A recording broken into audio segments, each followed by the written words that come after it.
Hello, ഐഫാസ് വേർഡിൻ്റെ ഒരു പുതിയ വീഡിയോയിലേക്ക് എല്ലാവർക്കും സ്വാഗതം. ഇന്ന് നമ്മൾ ഒരു പുതിയതല്ല എന്നാലും ഒരു നമ്മൾ സാധാരണയായിട്ട് കാണപ്പെടുന്ന ഒരു കള പോലെ പറിച്ച് കളയുന്ന ഒരു ചെടി പറിക്കാൻ വേണ്ടിയിട്ട് ഇറങ്ങിയതാണ് കേട്ടോ. നമ്മളെ തൊടിയിലൊക്കെ ഒരുപാട് ഇഷ്ടം പോലെ ഉണ്ടാവുന്ന സാധനമാണ്. ഞാൻ കാണിച്ചു തരാം. ഈ തൊടിയിൽ മുഴുവനും ഞാനിപ്പോൾ നടന്നിട്ട് പറിക്കാൻ വേണ്ടിയിട്ടാണോ നോക്കി നടക്കുകയാണ് കേട്ടോ.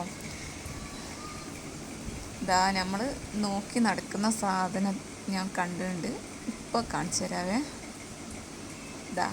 ഇതാണ് നമ്മളെ ചൊറിയണം, അതായത് നമ്മളെ കൊടിത്തുവ എന്ന് പറഞ്ഞ സാധനം. തൊട്ടുണ്ടെങ്കിൽ ചൊറിയും കേട്ടോ. പലരും ചൊറിയുന്ന കാര്യത്തിൽ നമ്മളെ മാറ്റി നിർത്തപ്പെടുന്ന ഒരു ചെടിയാണ് നമ്മുടെ ഈ ചൊറിയണം എന്ന് പറഞ്ഞ കൊടിത്തുവ. പല നാട്ടിലും പല പേരുകളൊക്കെ ഉണ്ട് കേട്ടോ. നമ്മളെ വീട്ടിലേക്ക് ഇവിടേക്ക് കൊടിത്തുവ എന്നാണ് പറയുന്നത്. സംഗതി ഇപ്പം നിങ്ങൾ വിചാരിക്കണ്ടല്ലേ ഈ കൊടിത്തുവയൊക്കെ പറിച്ചിട്ട് എങ്ങോട്ടേക്കാണെന്ന്. നമ്മൾ ഇതുകൊണ്ട് ഇന്നൊരു തോരൻ ഉണ്ടാക്കാൻ വേണ്ടി പോവാണ്. വളരെ ടേസ്റ്റി ആയിട്ടുള്ള ഒരു തോരൻ ഉണ്ടാക്കാം ഈ കൊടിത്തുവേനെ കൊണ്ട്.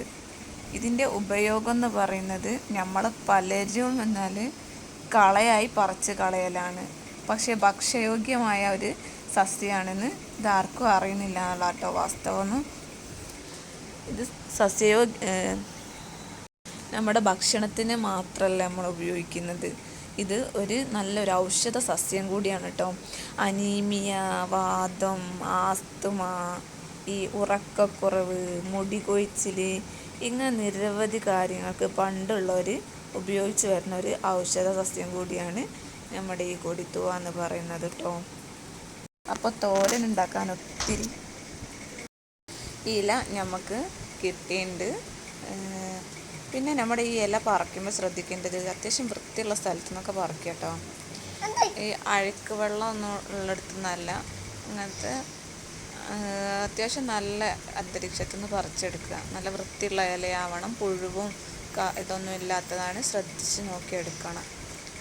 അപ്പോൾ ഒരുപാട് ഔഷധപൂർണമായിട്ടുള്ളൊരു ചെടി കൂടിയായാണ് ഈ കൊടിത്തുവ എന്ന് പറയുന്നത്. അപ്പോൾ നമുക്ക് ഈ പറിച്ചെടുത്ത കൊടിത്തുവയൊക്കെ എന്ത് ചെയ്യണം, നമുക്ക് ഇലകൾ നല്ല വൃത്തിയാക്കിയിട്ട് വെള്ളത്തിലിട്ട് നന്നായി കഴുകിയിട്ട് വെള്ളം വാരാൻ വെക്കണം. എന്നിട്ട് നമുക്ക് അത് ചെറുതായി അരിഞ്ഞെടുത്തിട്ട് എന്ത് ചെയ്യുക, ഉപ്പേരിയാക്കി തയ്യാറാക്കാം. അതിലേക്ക് വേണ്ട കുറച്ച് കൂട്ടുകൾ കൂടെ ഉണ്ട്. അപ്പോൾ അതൊക്കെ ചേർത്ത് ഞാൻ നല്ലൊരു അടിപൊളി തോരൻ ഉണ്ടാക്കുന്നത് അടുത്ത വീഡിയോയിൽ നിങ്ങൾക്ക് കാണിച്ചു തരാം കേട്ടോ. അപ്പോൾ ഇതുവരെ നമ്മുടെ ഈ വീഡിയോ കണ്ട എല്ലാവർക്കും താങ്ക്സ്. അപ്പോൾ നമ്മുടെ അടുത്ത തോരൻ ഉണ്ടാക്കുന്ന വീഡിയോയുമായി വരുന്നത് വരേക്കും ബായ്.